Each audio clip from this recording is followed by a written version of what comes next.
Hello student, welcome to VDR study channel. मैं रामानंद यादव आप सभी का स्वागत करता हूं।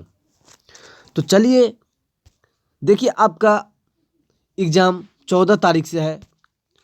आज आज कितना तारीख हो गया? आज जो है आपको 13 तारीख है। कल आपका एग्ज़ाम है। तो देखिए, आज जो मैं आपके लिए क्वेश्चन लेकर के आया हूं वो काफ़ी बोर्ड लेवल क्वेश्चन है। फिक्स है कि इनसे लगभग 60-80% क्वेश्चन को टकराना ही है। तो चलिए, आपका पहला क्वेश्चन क्या है देखते हैं। देखिए, आपका पहला क्वेश्चन क्या है। पहला क्वेश्चन कहता है कि निम्नलिखित में से कौन सी संख्या अपरिमेय है। यानी क्या कह रहा है क्वेश्चन, देखिए कह रहा है निम्नलिखित में से कौन सा संख्या अपरिमेय है। तो देखिए क्या है, देखिए इनमें है 36/64 का हल अंडर रूट है। तो देखिए ऊपर में यदि हम 6 × 6 और नीचे में यदि हम 8 × 8 लिख देते हैं तो क्या होता है, तो ये दोनों परिमेय संख्या, यानी एक 6 बाहर हो जाएगा और बट्टे में एक 8 बाहर हो जाएगा। ये तो आपको परिमेय संख्या है। उसके बाद हम थिंकिंग इस पर करते हैं तो देखिए रूट थ्री जो है आपको क्या है, अपरिमेय संख्या है। कभी भी परिमेय संख्या नहीं हो सकता है। तो आप झूठे से टाइम वेस्ट करने के लिए इधर क्या जाइएगा, जब यहाँ पर आंसर मिल गया तो आप डायरेक्ट मारिए कि रूट 3 आपका सही आंसर है। उसके बाद चलिए 2 नंबर का क्वेश्चन। 2 नंबर का आपका क्वेश्चन है, देखिए यदि n एक प्राकृतिक संख्या है तब है। देखिए कुछ स्टूडेंट का ऑप्शन जो है आपको ए आ रहा है, यानी हमेशा प्रकृति संख्या, और कुछ स्टूडेंट का जो है आपको क्या आ रहा है, तो प्राकृतिक संख्या और परिमेय संख्या। तो ये देखिए जिसका जो है आपका डी आ रहा है वो आपका मतलब उस स्टूडेंट का जो है आपका ऑप्शन सही है, लेकिन जिसका ए आ रहा है वो बिल्कुल गलत है। उसके बाद चलिए आपका 3 नंबर का क्वेश्चन है बच्चों। देखिए आपका 3 नंबर का क्वेश्चन क्या है, निम्नलिखित में से किसका दशमलव प्रसार शांत है। देखिए सबसे पहले आप मेरे इन बातों को ध्यान से सुन लीजिए कि शांत और अशांत कैसे हम मतलब समझेंगे कि कौन ये शांत होगा या फिर अशांत होगा।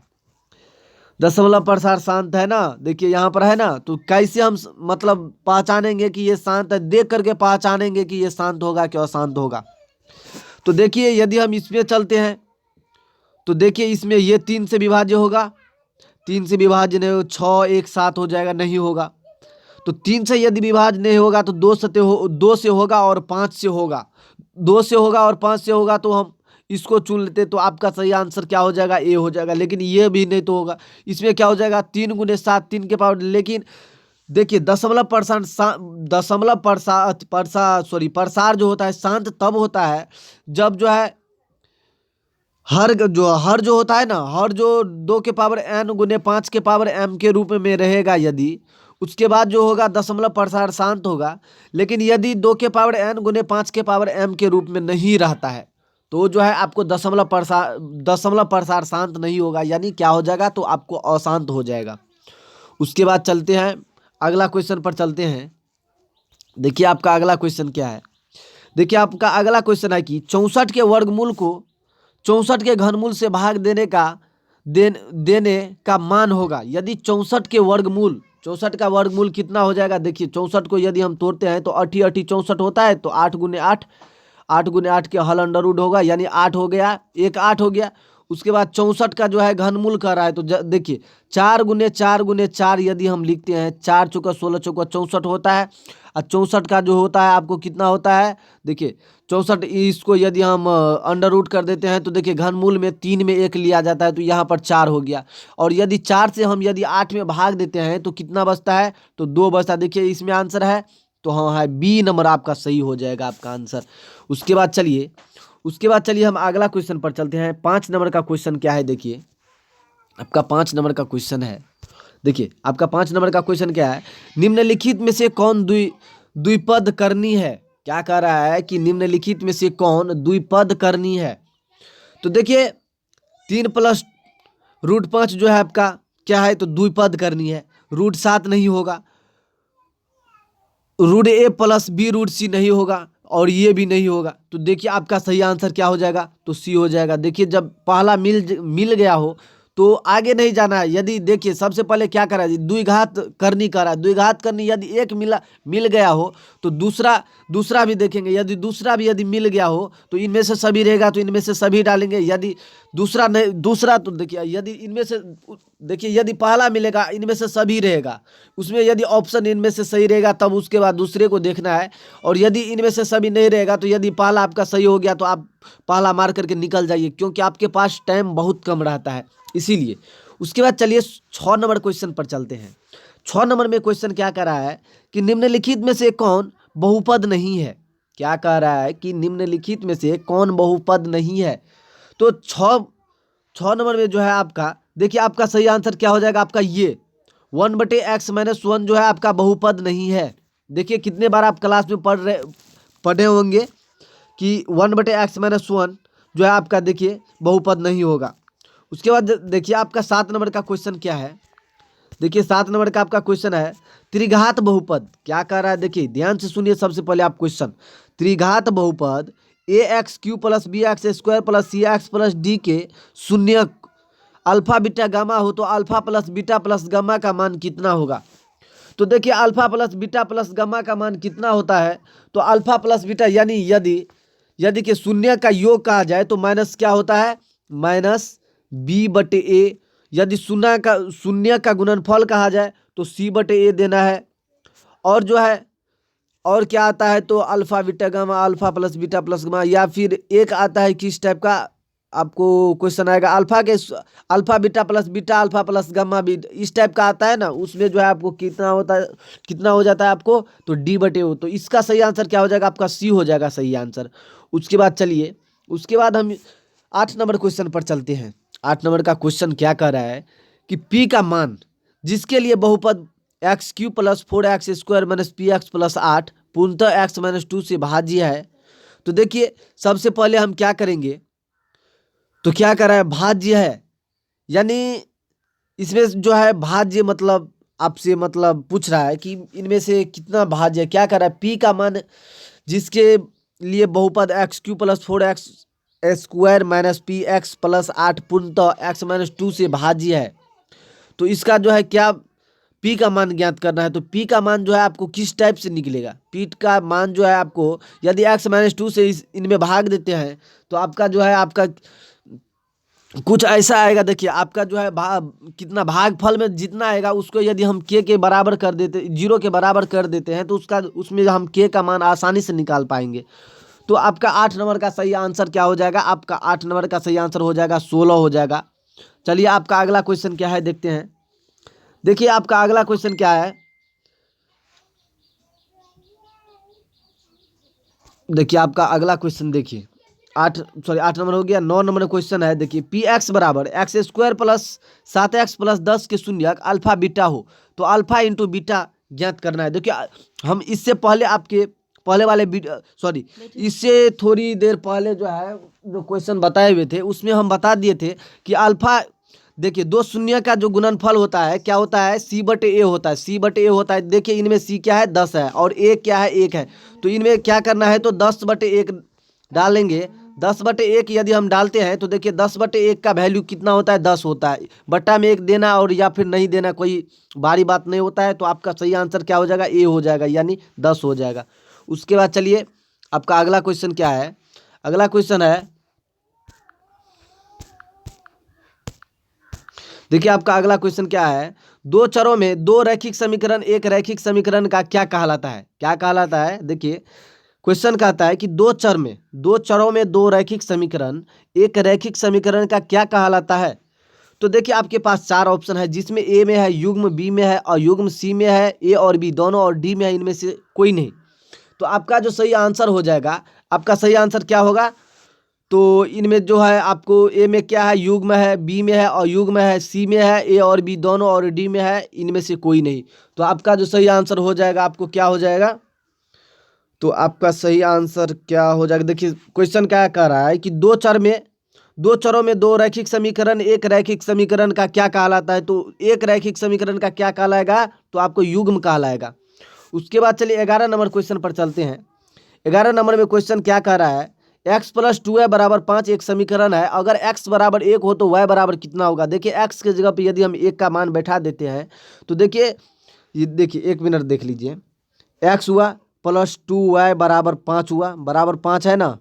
यदि x के जगह पे हम यदि 1 रख देते हैं तो देखिए प्लस 2y होता है, प्लस 2y बराबर 5 हुआ, बराबर 5 हुआ। तो देखिए इस 1 को यदि हम इस साइड लेकर के चलते हैं तो 2y बराबर कितना हो जाता है? 2y बराबर आपको 4 हो जाएगा, 4 हो जाएगा। और यदि 2 से भाग देते हैं तो कितना हो जाएगा? 2 हो जाएगा। कितना हो जाएगा? तो 2 हो जाएगा। तो आपका सही आंसर देखिए, आपका सही आंसर क्या हो जाएगा? देखिए आपका सही आंसर 2 है इनमें, हाँ 2 है। देखिए आपका सही आंसर ए हो जाएगा। उसके बाद चलिए 12 नंबर क्वेश्चन पर चलते हैं। 12 नंबर का क्वेश्चन है आपका कि समीकरण निकाय क्या कह रहा है? देखिए कि समीकरण निकाय x प्लस 2y माइनस 3 और 5x प्लस ky बराबर 15 के अनगिनत हल हो तो k का मान कितना होगा? तो k का मान कितना होगा? अनगिनत हल कब होता है? अनगिनत हल कब होता है? देखिए इसका फॉर्मूला इस टाइप से होता है ना, क्या होता है? a/d बराबर b/e बराबर b/e बराबर c/f होता है, b बराबर c/f होता है ना। तो सबसे पहले हम वैल्यू बैठा लेते हैं। देखिए 1/5 हुआ बराबर 2/k हुआ बराबर 5/ कितना हो गया? 15 हो गया, हो गया ना, 5/15 हो गया। यानी इसका जो है आपका सही आंसर क्या हो जाएगा? तो इसका जो सही आंसर आपका क्या हो जाएगा? के का मान ज्ञात करने के लिए कहता है ना, तो के का मान जो है आप यदि ज्ञात करते हैं तो आपका सही आंसर जो है होगा 10 हो जाएगा। देखिए 10 कैसे हो जाएगा, सबसे पहले हम ये आपको बताते हैं। देखिए समय क्या होता है, तो अनगिनत हल में जो है ना ये दोनों जो है बराबर होता है, लेकिन इसका ये जो है आपका बराबर नहीं होता है। तो इसका जो है बराबर मतलब किस टाइप से होगा? देखिए x है तो 1 डाले, उसके बाद कितना है? 5 बराबर, बराबर में डाले हैं ना, बराबर में, और उसके बाद 2 है, बट्टा में क्या हो जाएगा? तो 1/5 यदि हम यहाँ पर 10 देते हैं तब इसको 1/5 कर सकते हैं, तभी ये दोनों बराबर हो सकता है। तब इसका सही आंसर क्या हो जाएगा? 10 हो जाएगा, यानी 10 हो गया इसका सही आंसर। उसके बाद चलिए 13 नंबर क्वेश्चन पर हम कुछ थिंकिंग करते हैं, जिक्र करते हैं, क्योंकि आपका एग्ज़ाम बहुत नज़दीक है, कल एग्ज़ाम है आपका। तो यदि अभी तक आप मेरे चैनल को सब्सक्राइब नहीं किया है तो प्लीज़ मेरे चैनल को सब्सक्राइब कर ले, ताकि यदि मैं रात को किसी भी टाइम यदि लाइव आऊँ तो आप पर नोटिफिकेशन जाएगा और आप मेरे वीडियो को आराम से लाइव में देख सकते हैं। चलिए आपका 13 नंबर क्वेश्चन क्या है? 13 नंबर का क्वेश्चन है ax² plus bx plus c बराबर 0 द्वितीय समीकरण का मानक रूप क्या कहलाता है? द्वितीय समीकरण का मानक रूप क्या कहलाता है? तो आपका जो है द्वितीय समीकरण का मानक रूप जो है आपको a is not equal to 0 कहलाता है। क्या कहलाता है? a is not equal to 0, यानी आपका सही आंसर क्या हो जाएगा? b हो जाएगा आपका सही आंसर। उसके बाद चलिए, उसके बाद अगला क्वेश्चन पर चलते हैं। उसके बाद अगला क्वेश्चन पर चलते हैं। देखिए आपका अगला क्वेश्चन क्या है? देखिए कितना नंबर क्वेश्चन है? 14 नंबर क्वेश्चन है ना, 14 नंबर क्वेश्चन है। कह रहा है यदि द्विघात समीकरण 2x² minus 10x plus k बराबर 0 के मूल्य वास्तविक तथा बराबर हो तो k का मान कितना होगा? देखिए वास्तविक तथा बराबर यदि होगा तो k का मान कितना होगा? तो k का मान जो है आपको कितना हो जाएगा? तो आपको देखिए k का मान जो है आपको कितना हो जाएगा? देखिए सबसे पहले हम k का मान कैसे निकालें? के का मान जो है आपका सही आंसर देखिए ए में है 25, बी में है 20, सी में है 25/2 और डी में है इनमें से कोई नहीं। तो आपका सही आंसर क्या हो जाएगा? तो 25/2। देखिए ये क्वेश्चन जो है आपको यदि क्वेश्चन से आप निकालते हैं वास्तविक और बराबर, तो क्या है? देखिए मूल वास्तविक और बराबर है, तो यदि आप फार्मूला पर डालते हैं द्विघात समीकरण को तो आपको जो है के का मान निकल जाएगा, आराम से निकल जाएगा। उसके बाद चलिए आप अगला क्वेश्चन पर चलते हैं। अगला क्वेश्चन क्या है? 1 मिनट रुक जाइए, 1 मिनट रुक जाइए। हाँ चलिए आपका अगला क्वेश्चन देखते हैं।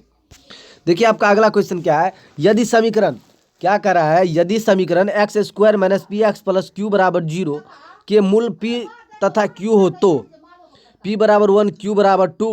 देखिए क्या p बराबर 1 और q बराबर 2 होगा, या फिर p बराबर 0 q बराबर क्या कर रहा है? मूल क्वेश्चन क्या कह रहा है? देखिए सबसे पहले आप क्वेश्चन पर जिक्र कीजिए। क्या कह रहा है? यदि समीकरण x² minus px plus q बराबर 0 के मूल p तथा q हो तो p बराबर कितना होगा और q बराबर कितना होगा? तो p बराबर कितना होगा, q बराबर कितना होगा? तो देखिए p बराबर ये भी नहीं होगा, P बराबर यहाँ पर कुछ तो दिया ही नहीं है, तो P और Q कहाँ से निकालेंगे? तो देखिए ये भी नहीं होगा, ये भी नहीं होगा, तो आपका सही आंसर यहाँ पर क्या हो जाएगा? कोई नहीं, यानी डी हो जाएगा आपका सही आंसर। क्या हो जाएगा? डी हो जाएगा। उसके बाद चलिए 16 नंबर क्वेश्चन पर चलते हैं। 16 नंबर में क्वेश्चन क्या है? यदि द्विघात समीकरण cx² - bx + a बराबर 0 का विवेचक शून्य हो तो समान मूल बीटा का मान ज्ञात कीजिए। क्या कह रहा है? बीटा का मूल ज्ञात कीजिए। तो बीटा बराबर क्या होता है? तो विवेचक बराबर क्या होता है? b² - 4ac होता है। तो देखिए बीटा का मान जो है आपको कितना हो जाएगा? b/2c हो जाएगा। उसके बाद चलिए आपका अगला नंबर क्वेश्चन क्या है? निम्नलिखित में कौन समांतर श्रेणी नहीं है? देखिए आप क्या कीजिएगा, तो आपको क्या करना है, तो सबसे पहले आपके क्या कीजिएगा, दूसरा में से पहला को घटाएंगे। लगातार दो, देखिए कितना, 1 है, 2 है, 3 है, 4 है ना, मतलब 3 तो इसमें यानी सर्वांतर निकलेगा। तो 3 सर्वांतर निकालने के बाद देखिएगा, यदि तीनों सर्वांतर बराबर हो जाता है तो आपका जो है समांतर श्रेणी क्रम में है। यदि नहीं होता है तो आपके श्रेणी क्रम में नहीं है, समांतर श्रेणी क्रम में नहीं है। तो आपका जो इनमें सही आंसर हो जाएगा यही डी हो जाएगा आपका सही आंसर। देखिए इस टाइप का क्वेश्चन हर एक बार मतलब 100% जो है आपको 100% में 90% है, इस टाइप का क्वेश्चन बोर्ड में आना ही आना है। तो इस टाइप का यदि क्वेश्चन आवे तो आप मत छोड़िएगा। इस टाइप का क्वेश्चन बहुत ईजी है, डायरेक्ट आप इसका आंसर रट लीजिए। उसके बाद चलिए क्वेश्चन है AP बराबर 12, 12, 17, 22, 27 का सर्वांतर क्या होगा? देखिए 17 में से यदि हम 12 को घटाते हैं तो कितना हो जाएगा? 5 हो जाएगा। और यदि 22 में से 17 को घटाते हैं, 17 5 22 होता है। और यदि 27 में से 22 को घटाते हैं तो कितना हो जाएगा? 5 होगा। तो इसका सही आंसर क्या हो जाएगा? तो आपको 5 हो जाएगा, 5 हो जाएगा। उसके बाद चलिए आपका सही आंसर क्या है? सी है। चलिए उसके बाद अगला क्वेश्चन पर चलते हैं बच्चे। यदि अभी तक आप मेरे चैनल को सब्सक्राइब नहीं किए हैं तो प्लीज़ मेरे चैनल को सब्सक्राइब कर लें, ताकि यदि मैं अब इस टाइप से यदि अपना नया वीडियो लेकर के आता रहूं तो आप मेरे नए नए वीडियो को आसानी से देख पाएंगे। उसके बाद चलिए फिर से क्वेश्चन आ गया उभर कर क्वेश्चन क्या आया है? तो देखिए अंतिम पद दिया हुआ है, सॉरी 11 पद, मतलब 11वां पद जो है ज्ञात करना है। इस मतलब एपी में क्या करना है? तो 11वां पद ज्ञात करना है। तो सबसे पहले देखिए ए बराबर दिया हुआ है, ए बराबर क्या दिया हुआ है? 3 दिया हुआ है। उसके बाद डी बराबर कितना है? डी बराबर निकालेंगे -1/2 -3। तो लघुत्तम क्या हो जाएगा आपको? 2 हो जाएगा, -1 और -3 यानी 6 हो जाएगा यहाँ पर ना। तो क्या हो जाएगा? -7/2 हो जाएगा। इस टाइप से यदि आप इसका सोल्व करते हैं, पूरा सोल्व करते हैं और यदि 11वां पद निकालते हैं तो आपका जो है सही आंसर क्या हो जाएगा? तो आपका सही आंसर हो जाएगा 22। आपका कितना हो जाएगा? 22 हो जाएगा। देखिए हम इससे पहले निकाल चुके हैं, इसीलिए हम आपको मतलब डायरेक्ट आंसर बता रहे। इस टाइप का मैक्सिमम क्वेश्चन आया करता है, तो आपको भी देखिए उतना मतलब क्वेश्चन जो है बिहार बोर्ड में, चाहे कोई भी बोर्ड हो, उतना हार्ड क्वेश्चन नहीं रहता है। तो आपके बनाने के सुविधा के ख्याल से मैं जो हूँ आपके लिए ये मतलब सलाह, मैं यही सलाह देता हूँ कि आप जो है अधिकतर ये प्रयास रखिए कि आंसर को रटने का। आंसर यदि आपको रटा गया, देखिए आपके पास बहुत कम टाइम है। यदि आप बनाते हैं तो बहुत मतलब अभी तो अब जितना टाइम, अभी बहुत टाइम बीत गया, अब तो फिर से बना करके मतलब सोल्व करके अब जो है क्वेश्चन बनाना अब जो है असंभव है। तो आपको देखिए अभी बहुत कम टाइम है, और यदि आप इस टाइम से क्वेश्चन के आंसर को रटते हैं तो 1-2 दिन वैसे भी कुछ भी रटा रहता है। तो आप देखिए रट लीजिए। उसके बाद चलिए 20 नंबर में क्वेश्चन क्या है? देखिए 107 और 253 के बीच की 5 से विभाज्य संख्याओं का योग क्या होगा? तो देखिए इसमें जो है 5 से विभाज्य संख्या का कितना योग होगा? 1 से 7 से लेकर के 253 तक हम लिख लेंगे। उसके बाद SN का फॉर्मूला पर बैठाएंगे। उसके बाद जो है आपका सही आंसर क्या हो जाएगा? तो आपका सही आंसर आपका निकल करके आएगा, कितना आएगा? तो 5220 आंसर सही, यानी ए हो जाएगा आपका सही आंसर। उसके बाद चलिए 21 नंबर क्वेश्चन पर, 21 नंबर क्वेश्चन में क्या है? देखिए हाँ देखिए 21 नंबर क्वेश्चन कह रहा है, दो समरूप त्रिभुज के क्षेत्रफल क्रमशः 81 सेंटीमीटर और 49 सेंटीमीटर है। यदि पहली त्रिभुज की ऊंचाई 6.3 सेंटीमीटर हो तो दूसरी की मतलब ऊंचाई ज्ञात करना है। दूसरी की ऊंचाई कैसे ज्ञात करेंगे? देखिए मान लीजिए जो दो त्रिभुज है, क्या है? दो त्रिभुज है, 1 मिनट रुक जाइए। हाँ 2 त्रिभुज है, इसका जो है आपका एरिया दिया हुआ है 81 सेंटीमीटर स्क्वायर। इसका जो है आपको कितना 49 सेंटीमीटर स्क्वायर दिया हुआ है। क्या दिया हुआ है? 49 सेंटीमीटर स्क्वायर दिया हुआ है। तो सबसे पहले आप क्या कीजिएगा? तो देखिए आप 9/7 लिख लीजिए, 9/7 हुआ, 9/7 बराबर एक दिया हुआ है, कौन सा दिया हुआ है, तो आपको एक जो दिया हुआ है वो है आपको 6.3 है, 6.3/x। देखिए उसके बाद 9x बराबर 7 गुने कितना है, 6.3 है, 3 है, 9×7 = 63, यानी 9×7 = 63 होता है। तो 9×7 = 63 7×7 यानी देखिए आपका क्या हो जाएगा, 7×7 = 49 यानी 4.9 हो जाएगा आपका सही आंसर, सी हो जाएगा। 21 नंबर का जो सही आंसर हो जाएगा सी हो जाएगा। देखिए देखिए यहाँ पर क्या क्या है, 9/7 हुआ था, 9/7 हुआ बराबर 6.3/x हुआ।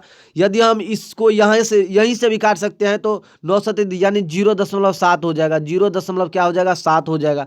और 0.7 जो हो गया तो हमें क्या करना है, देखिए 0.7 इसको 0.7 और 7 को यदि हम गुना करते हैं और x के बराबर करते हैं तो कितना होता है, 4.9 हो जाता है। तो आपका सही आंसर सी हो गया। उसके बाद चलिए आपका अगला क्वेश्चन क्या है देखते हैं।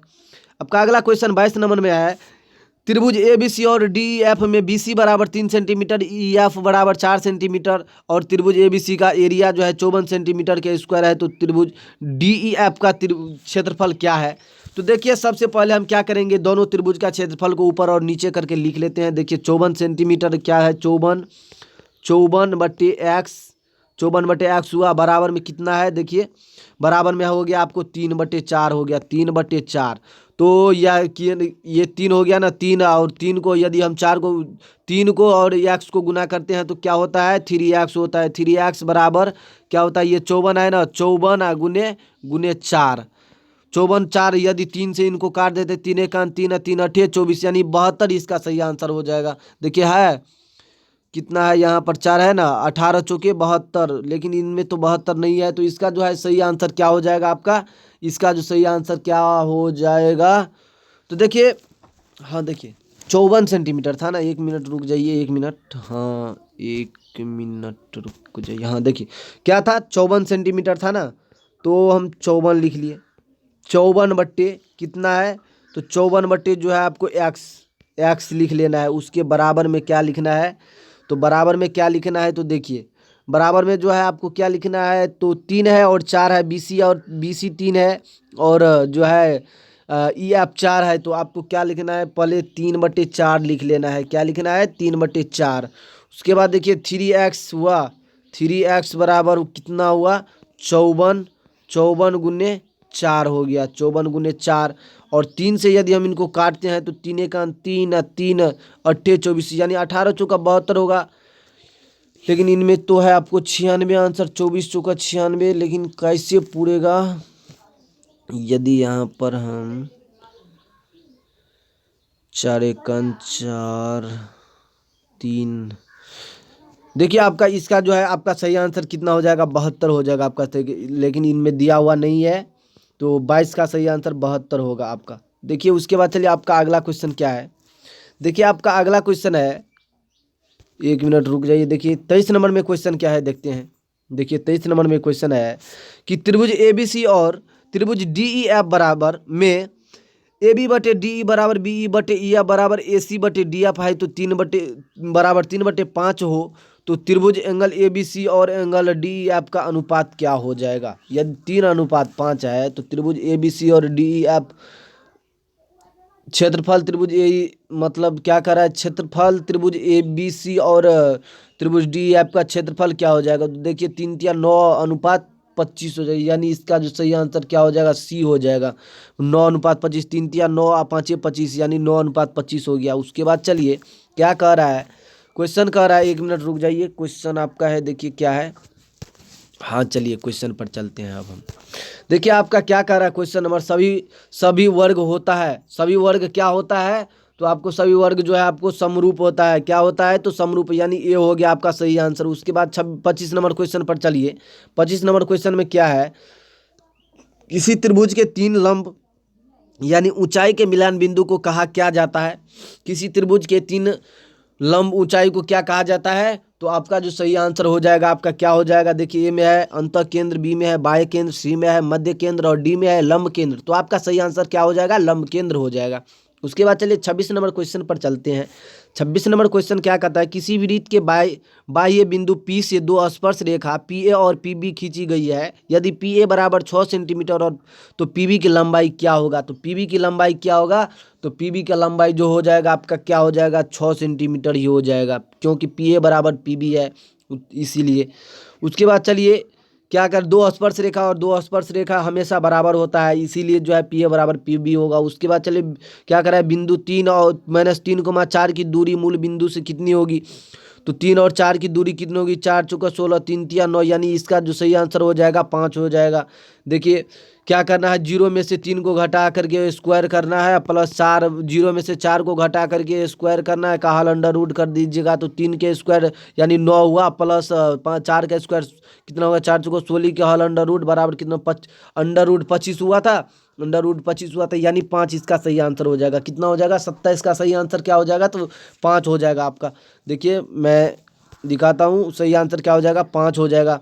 उसके बाद चलिए आपका अगला क्वेश्चन क्या है देखते हैं। आपका अगला क्वेश्चन है, देखिए 28 नंबर क्वेश्चन क्या है, यदि बिंदु K, 2 के 3, -K और 3, 1 सरल संरेखीय है तो K का मान कितना होगा। तो K का मान जो है आपका कितना हो जाएगा, तो K का मान आपका देखिए ये तो निकालने के बाद पता चलेगा, लेकिन यदि हम देखिए निकाले हैं तो इनमें जो है ये भी नहीं हुआ, ये भी नहीं हुआ, ये भी नहीं हुआ, तो इसका सही आंसर क्या हो जाएगा, डी हो जाएगा। उसके बाद चलिए आपका अगला क्वेश्चन क्या है, आपका अगला क्वेश्चन है, 1 मिनट बच्चे, मेरे बच्चे जितने भी स्टूडेंट हैं, यदि आप अभी तक मेरे चैनल को आप सब्सक्राइब नहीं किए हैं तो प्लीज़ मेरे चैनल को सब्सक्राइब कर लें। चलिए 29 नंबर के क्वेश्चन पर चलते हैं। 29 नंबर का क्वेश्चन क्या है, यदि 3, 4 और x, 1 मूल बिंदु से कम दूरस्थ है तो x का मान कितना होगा। तो x का मान कितना होगा, तो x का मान जो है आपको +-2√6 हो जाएगा। क्या हो जाएगा, +-2√6 हो जाएगा। 2 दूनी 4 छक्का 24 हो जाएगा, यानी 4 क्या हो जाएगा, देखिए इनमें से यदि हम स्क्वायर करते हैं तो यानी 24 होता है, और अंडर रूट जो है इसका +-2√6 हो जाएगा आपका सही आंसर। उसके बाद चलिए आपका 30 नंबर में क्वेश्चन क्या है, 30 नंबर में क्वेश्चन है, 1 मिनट रुक जाइए दिखाते हैं फ्रेश से, 1 मिनट फ्रेश में देखना है ना, फ्रेश हाँ। देखिए आपका क्या है, 30 नंबर का क्वेश्चन क्या है, यदि क्या कह रहा है क्वेश्चन, ए बी वृत्त का व्यास तथा वृत्त के केंद्र का निर्देशांक 2, -3 हो है तथा बी के निर्देशांक 1, 4 है, तो ए की निर्देशांक क्या होगा। ए का निर्देशांक क्या होगा, तो देखिए क्या कह रहा है, एक वृत्त का व्यास जो है, एक वृत्त के केंद्र का निर्देशांक 2, -3 और बी निर्देशांक जो है 1, 4 है, तो ए का मान कितना होगा। तो ए का मान जो है आपका क्या हो जाएगा, ए का मान आपका हो जाएगा आपको कि 3, -10 हो जाएगा आपको। उसके बाद चलिए 31 नंबर क्वेश्चन पर चलते हैं। कह रहा है कि cos π/3 बराबर कितना होता है। देखिए पाई का मान कितना होता है, 180 होता है। 180/3 में यदि 3 में 180 से भाग देते हैं तो कितना होता है, 60 होता है। और यदि cos 60 डिग्री का वैल्यू बोला जाए तो 1/2 होता है। कितना होता है, तो 1/2। देखिए अभी तक, हाँ देखिए आपका ए इसका सही आंसर हो जाएगा। 31 का क्या हो जाएगा सही आंसर, तो ए हो जाएगा। देखिए 31 का आपको कितना हो जाएगा, 31 का ए हो जाएगा आपका सही आंसर। उसके बाद चलिए 32 नंबर क्वेश्चन क्या है। देखिए 32 नंबर का क्वेश्चन बोल रहा है कि sin18/cos 72 -tan 65/cot 25 का मान कितना होगा। देखिए इसको यदि हम सोल्व करते हैं तो 1 आता है, और यदि इसको भी सोल्व करते हैं तो 1 आता है। तो 1 में से 1 यदि जाएगा तो कितना हो जाएगा, 0 हो जाएगा। इसका सही आंसर क्या हो जाएगा, तो आपको सी सही आंसर हो जाएगा। उसके बाद चलिए आपका अगला क्वेश्चन क्या है। देखिए अगला क्वेश्चन है आपका 33 नंबर में। 33 नंबर में देखिए त्रिकोणमिति से क्वेश्चन आया है कि साइन क्या है। देखिए sin/1 + cos थीटा बराबर कितना होता है। देखिए sin θ/1 - cos थीटा बराबर कितना होगा। तो देखिए सबसे पहले हम क्या करेंगे, यदि दोनों को ऊपर नीचा यदि हम मतलब स्क्वायर कर देते हैं तो क्या हो जाएगा, sin² थीटा बटे क्या हो जाएगा, sin² थीटा बटे 1 + cos थीटा का स्क्वायर हो जाएगा। 1 + cos थीटा, इसको हम 2 बार लिख सकते हैं, और ऊपर में क्या 1 - cos² थीटा लिख सकते हैं, 1 - cos² थीटा। तो देखिए इस टाइप से हम यदि बनाते हैं तो इसका जो सही आंसर हो जाएगा, इसका सही आंसर क्या हो जाएगा आपको, देखिए 1 - cos थीटा क्या हो जाएगा, देखिए क्या हो जाएगा, देखिए क्या हो, सी इसका सही आंसर हो जाएगा। 1 - cos थीटा बट्टे साइन थीटा हो जाएगा। उसके बाद चलिए आपका अगला क्वेश्चन क्या है देखते हैं। अगला क्वेश्चन है आपका, अगला क्वेश्चन क्या है देखिए 34 नंबर में क्वेश्चन है साइन थीटा। क्या कह रहा है, साइन थीटा बराबर √3/2, तो टेन थीटा बराबर कितना होगा। तो साइन थीटा बराबर यदि √3/2, साइन कितना डिग्री का मान √3/2 होता है, तो साइन जो है आपको कितना डिग्री, तो साइन 60 डिग्री का मान √3/2 होता है। तो टेन 60 डिग्री का मान कितना होगा, तो यानी √3 होगा। तो इसका सही आंसर क्या हो गया, तो सी हो गया। इसका 34 नंबर का सही आंसर सी हो गया। उसके बाद देखिए, उसके बाद क्या कर रहा है क्वेश्चन, कर रहा है 35 नंबर में। देखिए 35 नंबर में क्वेश्चन क्या कर रहा है, साइन 90 - थीटा का मान निम्नलिखित में से कौन होगा। देखिए आप लोग अभी नहीं पढ़े होंगे, यदि आप क्लास 11th में जाते हैं तो इस टाइप के क्वेश्चन को आसानी से मतलब अपना से खुद बनाना सीखेंगे। लेकिन अभी तो यदि आप 10th में पढ़े होंगे तो 10th में जो है आपको सर क्या बोला होगा कि ये फार्मूला है कि साइन 90 - थीटा बराबर क्या कितना होता है, तो कॉस थीटा होता है। लेकिन यदि आप क्लास 11th में जाते हैं तो क्लास 11th में जो है आपको पूरे क्लियर में मतलब आप खुद से सीखिएगा। यहाँ पर देखिए 90 को क्या π/2 लिख सकते हैं, π/2 - थीटा, यानी क्या हो साइन थीटा, साइन इंटू π - 2/थीटा। देखिए π/2 सर बताएंगे, π/2 इस टाइप से रहेगा, π/2 या π/3 या π/5 इस टाइप से रहेगा। तो आपका क्या हो जाएगा, तो यहाँ पर साइन ये जो है चेंज हो जाएगा कॉस में। तो इस टाइप से आप यदि 11th में जाते हैं तो बताइएगा सर आपको। लेकिन यदि अभी इस टाइम का जो है आपका सर ने आपको जो है फार्मूला के रूप में इन क्वेश्चन को लिखे होंगे, फार्मूला के रूप में इन क्वेश्चन को लिखे होंगे कि साइन 90 - थीटा बराबर कितना होता है, कॉस थीटा होता है। यानी आपका सही आंसर कितना हो गया, ए हो गया। आपका सही आंसर ए हो गया। उसके बाद चलिए आपका अगला क्वेश्चन क्या है देखते हैं। आपका अगला क्वेश्चन है sec square theta - tan square theta का मान कितना होगा। देखिए स्टूडेंट क्या क्वेश्चन कह रहा है, क्वेश्चन कह रहा है, देखिए क्वेश्चन क्या कह रहा है कि sec square theta - tan square theta का मान कितना होता है। तो sec square theta - tan square theta का मान कितना होता है, तो 1 होता है। तब तो सेक स्क्वायर थीटा बराबर होता है, सेक स्क्वायर थीटा बराबर वो क्या होता है 1 + tan square theta, 1 + tan square theta होता है ना। तो यदि हम इन 10 स्क्वायर थीटा को यदि इस साइड ला लेते हैं तो माइनस में आ जाएगा और बराबर के इस साइड बराबर रह जाएगा। तो यानी इनको यदि हम माइनस में तो हो जाएगा ना, sec square theta - tan square theta. तो इसका सही आंसर क्या हो जाएगा, ए हो जाएगा। उसके बाद चलिए 36 नंबर क्वेश्चन हो गया। अब हम 37 नंबर क्वेश्चन पर चलते हैं बच्चे। देखिए 37 नंबर में आपका क्वेश्चन क्या है, 37 नंबर में क्वेश्चन है आपका कि देखिए ए बराबर क्या है, ए बराबर 60 डिग्री और बी बराबर 30 डिग्री। तो साइन ए प्लस बी बराबर कितना होगा। ए के जगह यदि हम 60 डिग्री देते हैं और बी के जगह यदि 30 डिग्री देते हैं तो कितना हो जाएगा, साइन 90 डिग्री। और साइन 90 डिग्री का मान जो है आपको कितना होता है, 1 होता है। तो आपका सही आंसर क्या हो जाएगा, डी हो जाएगा। डी में आपको 1 है तो आपका सही आंसर डी हो जाएगा। उसके बाद चलिए बच्चों, उसके आपका अगला कोई सॉरी यहाँ पर देखिए इसका जो सही आंसर हो जाएगा ना, अच्छा से दिखा नहीं रहा है लेकिन आपका इसका सही आंसर क्या हो जाएगा, आप भी जानते हैं और हम भी जानते हैं। और यदि आप फार्मूला यदि मतलब याद किए होंगे तो आप भी जानते होंगे कि साइन 90 डिग्री का मान कितना होता है, 1 होता है। तो आपका सही आंसर इसका 1 हो गया। आप देखिए ऑप्शन में कुछ भी है, देखिए इसमें अच्छा से दिखने रहा लग रहा है कि ये बी भी सी भी और डी भी एक ही है, लेकिन सेम नहीं है, इसमें अलग अलग है। लेकिन अच्छा से मतलब पिक्चर नहीं आ पाया है, इसीलिए आपको प्रॉब्लम होता होगा। लेकिन इसका सही आंसर जो है आपका क्या हो जाएगा, ये हो जाएगा बच्चे। उसके बाद चलिए आपका अगला क्वेश्चन 37 नंबर हो गया। उसके बाद चलिए 38 नंबर क्वेश्चन क्या है देखते हैं। 38 नंबर में क्वेश्चन क्या है, देखिए आपका 38 नंबर क्वेश्चन क्या कह रहा है। अरे रुक जाइए 1 मिनट बच्चे लोग, घबराने की बात नहीं। देखिए आप दिमाग को एकत्रित करके पढ़े ताकि जिस क्वेश्चन को आप देखिएगा उस क्वेश्चन का अधिकतर ये प्रयास रहे कि आंसर आपको रटा जाए। परीक्षा में डायरेक्ट आंसर ठोक के आना है, क्या करना है, आंसर को ठोक के आना है। उसके बाद चलिए 38 नंबर में क्वेश्चन क्या है देखिए। 38 नंबर में क्वेश्चन है यदि 3 थीटा बराबर 90 डिग्री हो तो कॉस थीटा बराबर कितना होगा। तो थीटा का मान यदि थीटा बराबर देते हैं तो 90 - 3 होता है, 90 - 3 तो कितना हो जाएगा, 30 हो जाएगा, 30 हो जाएगा। तो कॉस 30 बराबर कितना होता है, कॉस 30 बराबर होता है √3/2 होता है, √3/2 होता है। तो आपका सही आंसर क्या हो जाएगा, बी हो जाएगा आपका सही आंसर। उसके बाद चलिए आपका अगला क्वेश्चन क्या है। आपका अगला क्वेश्चन है कि 1 + टेन स्क्वायर थीटा का मान कितना होता है। देखिए अभी हम बताए क्या बताए कि 1 + टेन स्क्वायर थीटा बराबर क्या होता है, सेक स्क्वायर थीटा होता है। देखिए 1 + टेन स्क्वायर थीटा बराबर क्या होता है, सेक स्क्वायर थीटा होता है। कैसे देखिए अभी हम कुछ देर पहले आपका क्वेश्चन क्या आया हुआ था कि sec square theta sec square theta minus tan square theta बराबर कितना होता है। तो इसका हम आंसर कितना दिए थे, 1 दिए थे। देखिए वो सेम टू सेम वही है ना, 1 + टेन स्क्वायर थीटा बराबर क्या होता है, तो सेक स्क्वायर थीटा, यानी आपका सही आंसर ये हो जाएगा। उसके बाद चलिए आपका अगला क्वेश्चन क्या है देखते हैं। आपका अगला क्वेश्चन 40 नंबर में क्वेश्चन है। 40 नंबर का क्वेश्चन क्या है देखते हैं। देखिए हाँ, 40 नंबर में क्वेश्चन देखिए कह रहा है, एक 6 मीटर ऊंचे वृक्ष की छाया 4 मीटर लंबी है, उसी समय एक खंभे की छाया 50 मीटर लंबी है, खंभे की ऊंचाई मीटर में होगा, यानी खंभे की ऊंचाई क्या होगा। देखिए एक क्या है, खंभा है, खंभा है ना, वृक्ष की छाया 4 मीटर है, वृक्ष की छाया क्या है, 4 मीटर है, उसी समय एक खंभे की छाया 50 मीटर लंबी है, उसी समय क्या कर रहा है, एक 50 मीटर लंबी है, इसका जो है 4 हो गया, इसका 50 हो गया। देखिए आपको यदि आप सोल्व करते हैं तो इसका सही आंसर क्या हो जाएगा, तो इसका सही आंसर जो है आपका क्या हो जाएगा, 30√3 हो जाएगा आपका सही आंसर।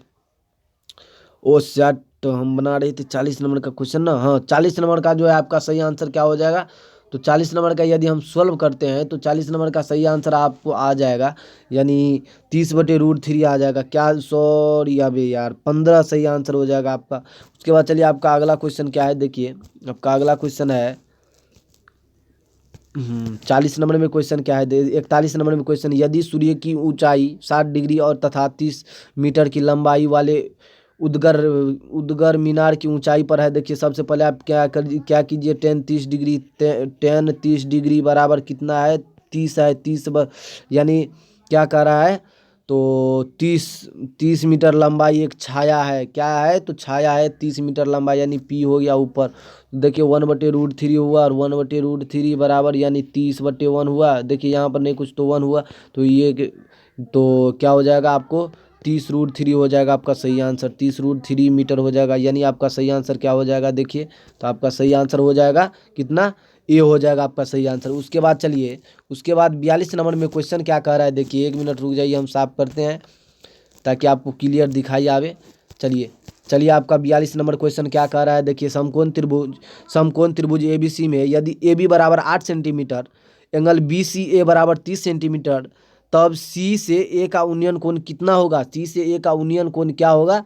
तो देखिए क्या कह रहा है, ABC क्या कह रहा है, ABC जो है एक आपको क्या है, त्रिभुज है, ABC एक त्रिभुज है, AB मान लीजिए ये है A, ये है B, ये है C, ये है C। AB बराबर कितना है, AB बराबर जो है आपको कितना दिया हुआ है, क्वेश्चन देखिए, AB बराबर आपको कितना दिया हुआ, 8 सेंटीमीटर दिया हुआ है, 8 सेंटीमीटर ये दिया हुआ है। उसके बाद जो है एंगल एंगल BCA यानी ये दिया हुआ है 30 डिग्री दिया हुआ है। उसके बाद जो है क्या करा है, C से A का यूनियन कोण कितना होगा, तो C से A का जो है यूनियन कोण कितना होगा, तो C से A का यूनियन कोण जो है आपको कितना हो जाएगा, 30 डिग्री हो जाएगा। उसके बाद चलिए आपका 43 नंबर का क्वेश्चन क्या है देखते हैं। 43 नंबर का क्वेश्चन है, 43 नंबर का क्वेश्चन है कि अर्धवृत्त का कोण कितने डिग्री का होता है। अर्धवृत्त का कोण जो है हमेशा क्या होता है, तो थ्योरम है अर्धवृत्त का कोण क्या होता है, तो 43 नंबर में जो है आपको अर्धवृत्त का कोण जो है समकोण होता है, थ्योरम जानते होंगे, अर्धवृत्त का कोण समकोण होता है। उसके बाद चलिए 44 नंबर क्वेश्चन पर चलते हैं। 44 नंबर में क्वेश्चन है देखिए, 44 नंबर, स्पर्श रेखा और वृत्त के उभयनिष्ठ बिंदु से क्या क्या कहते हैं, क्या कहता है, स्पर्श रेखा और वृत्त के उभयनिष्ठ बिंदु को क्या कहते हैं। तो इसका जो है आपका सही आंसर क्या हो जाएगा, देखिए ए में है स्पर्श रेखा, बी में है वृत्त का केंद्र, सी में है समपाती, और डी में इनमें से सभी, इनमें से कोई नहीं। तो इसका सही आंसर क्या हो जाएगा, इस स्पर्श रेखा हो जाएगा सही आंसर। उसके बाद चलिए 44 नंबर क्वेश्चन पर चलते हैं। 44 नंबर हो गया, 45 नंबर क्वेश्चन पर चलते हैं। 45 नंबर में क्वेश्चन है कि देखिए 45 नंबर में क्वेश्चन क्या है, यदि एक बिंदु से P से O केंद्र वाले किसी वृत्त पर PA और PB स्पर्श रेखा के परस्पर 60 डिग्री के कोण पर झुके हैं, तो एंगल AOB बराबर कितना होगा। तो देखिए सॉल्व करने के बाद जो है आपका एंगल AOB का मान जो कितना आता है, 120 डिग्री आता है। तो आपका सही आंसर क्या हो जाएगा, डी हो जाएगा। चलिए 46 नंबर क्वेश्चन पर चलते हैं। 46 नंबर में क्वेश्चन क्या है, क्वेश्चन कहता है किसी वृत्त के बाह्यतम बिंदु P से दो स्पर्श रेखा P और PB खींचा जाता है, तो PA बराबर 8 सेंटीमीटर और PB की लंबाई कितनी होगी। तो PB की लंबाई कितनी होगी, तो देखिए स्पर्श रेखा में जो है आपको स्पर्श रेखा की लंबाई क्या होती है, समान होती है। तो आपका सही आंसर क्या हो जाएगा, देखिए ये है 8 सेंटीमीटर, तो ये भी 8 सेंटीमीटर ही हो जाएगा। तो आपका सही आंसर क्या हो जाएगा, तो 8 सेंटीमीटर हो जाएगा। 8 सेंटीमीटर हो जाएगा। उसके बाद चलिए क्या कह रहा है, 47 नंबर क्वेश्चन कह रहा है कि 44 मीटर परिधि वाले वृत्त की त्रिज्या क्या होगी। 44 मीटर परिधि यानी 2 पाई आर बराबर 44 मीटर है, 44 है। तो देखिए 44 है तो क्या हो जाएगा, इसको जो है हम ये लिख सकते हैं दो, इसको 22 से आप काट दीजिए। इसको 22 से यदि हम काट देते हैं और यदि हम इसको आर बराबर लिखते हैं 22 गुने 7 और बटे 22, तो इसका सही आंसर क्या हो जाएगा, आपको 7 हो जाएगा। यानी आर त्रिज्या जो है आपका 7 सेंटीमीटर का हो जाएगा 47 का। लेकिन क्या कह रहा है, त्रिज्या ही कह रहा है, तो त्रिज्या जो आपका कितना हो जाएगा, 7 सेंटीमीटर हो जाएगा। कितना हो जाएगा, 7 सेंटीमीटर हो जाएगा, यानी बी हो जाएगा। 47 का बी सही आंसर हो जाएगा। उसके बाद चलिए 48 नंबर क्वेश्चन पर चलते हैं। 48 नंबर का क्वेश्चन कह रहा है दो वृत्त के त्रिज्या का अनुपात ए अनुपात बी हो तो उनके क्षेत्रफल का अनुपात क्या होगा। ए अनुपात बी हो तो इसका क्षेत्रफल का अनुपात क्या हो जाएगा, ए स्क्वायर अनुपात बी स्क्वायर, यानी स्क्वायर हो जाता है क्षेत्रफल में। उसके बाद चलिए आपका अगला क्वेश्चन क्या है, आपका अगला क्वेश्चन है कि 49 नंबर में दो वृत्त के क्षेत्रफल का अनुपात 4:9 हो तो उसके त्रिज्या का अनुपात क्या होगा। तो त्रिज्या का अनुपात यदि हम इसका वर्ग 2 का वर्ग करते हैं तो 4 का वर्ग करते हैं तो 2 और 3 9 का वर्ग करते हैं तो 3, तो इसका सही आंसर क्या हो जाएगा, बी हो जाएगा आपका सही आंसर। उसके बाद चलिए आपका क्वेश्चन क्या है, उसके बाद आपका क्वेश्चन है, 1 मिनट रुक जाइए साफ करते हैं, दिक्कत होता होगा ये तो फिक्स है। उसके बाद चलिए, हाँ चलिए 50 नंबर में क्वेश्चन क्या है देखते हैं।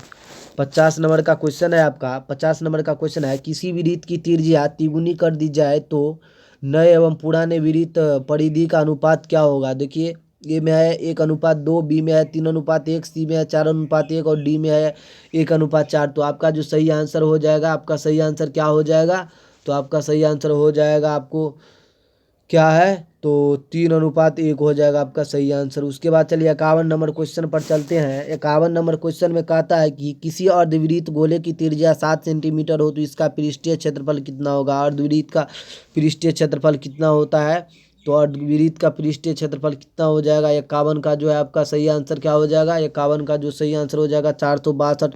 देखिए अर्धवृत्त के पृष्ठीय क्षेत्रफल पर बैठा करके और त्रिज्या दिया हुआ है, आप उससे निकाल लीजिएगा। उसके बाद चलिए क्या कर रहा है, दो बेलन के त्रिज्या का अनुपात 2:3 और ऊंचाई का अनुपात जो है 3:2 है तो आयतन का क्षेत्रफल कितना होगा। आयतन का क्षेत्रफल कितना होगा, तो आयतन का क्षेत्रफल आपको कितना हो जाएगा, तो क्या हो जाएगा 2:3 हो जाएगा। उसके बाद चलिए आपका 53 नंबर में क्वेश्चन है, क्या कह रहा है किसी घन का एक किनारा एवं विकर्ण की लंबाई अनुपात में कितना होता है। तो किसी घन के एक किनारा और एक जो किनारा और लंबाई के अनुपात कितना हो जाता है, तो आपका 1:3 हो जाता है। उसके बाद चलिए उसका 54 नंबर का क्वेश्चन क्या है, 1 मिनट रुक जाइए, हाँ चलिए 54 नंबर का क्वेश्चन देखते हैं। क्या कह रहा है, अर्धगोले का संपूर्ण पृष्ठीय क्षेत्रफल कितना होता है। अर्धगोले का जो होता है संपूर्ण पृष्ठीय क्षेत्रफल क्या होता है, तो अर्धगोला का जो है संपूर्ण पृष्ठीय क्षेत्रफल, इसका फार्मूला क्या होता है, तो 3πr² होता है, 3πr²। उसके बाद चलिए 55 नंबर में क्वेश्चन क्या कह रहा है, देखिए थोड़ा साफ कर लें। 55 नंबर में क्वेश्चन क्या कह रहा है, देखिए 55 नंबर में क्वेश्चन कह रहा है एक है, 3 है, 5 है, 1 है, 0 है, 5 है, 2 है, 5 है, 7 है, तो इसका जो है बहुलक क्या होगा। देखिए बहुलक कैसे निकाला जाता है, तो बहुलक जो है जो संख्या सबसे ज़्यादा बार रहता है उसका बहुलक वही हो गया। तो देखिए एक कितने बार है, एक जो है एक यहाँ और एक यहाँ है, सिर्फ 2 बार। इस टाइप से आप लिख लीजिएगा, एक कितने बार है, तो 2 बार है, 2 बार है। 3 कितने बार है, 3 लिख लेंगे। उसके बाद देखिए 3 कितने बार है, तो 3 जो है 1 बार है। उसके बाद देखिए 5 कितने बार है, 5 जो है आपको कितने बार है, 1 2 3 बार है। उसके बाद 2 जो है 2 आपको कितने बार, 1 है, 0 1 बार। तो सबसे ज़्यादा कितना हुआ, 5 हुआ। 5 कितने बार है, 3 बार है। तो आपका सही आंसर क्या हो जाएगा, सी हो जाएगा। आपका सही आंसर क्या हो जाएगा, सी हो जाएगा, यानी 5 सही आंसर हो जाएगा इसका। उसके बाद चलिए आपका अगला क्वेश्चन क्या है, आपका अगला क्वेश्चन पर चलते हैं हम।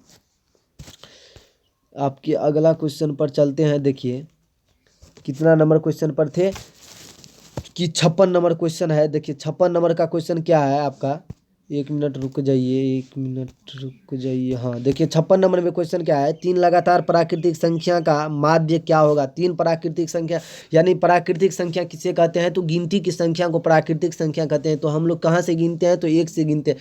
तो यदि हम 1 + 2+3 3 का आता है ना, 3/3 यदि करते हैं तो 3 2 5 और 1 6 6/3 होता है, तो आपका सही आंसर क्या हो जाएगा, 2 हो जाएगा आपका सही आंसर।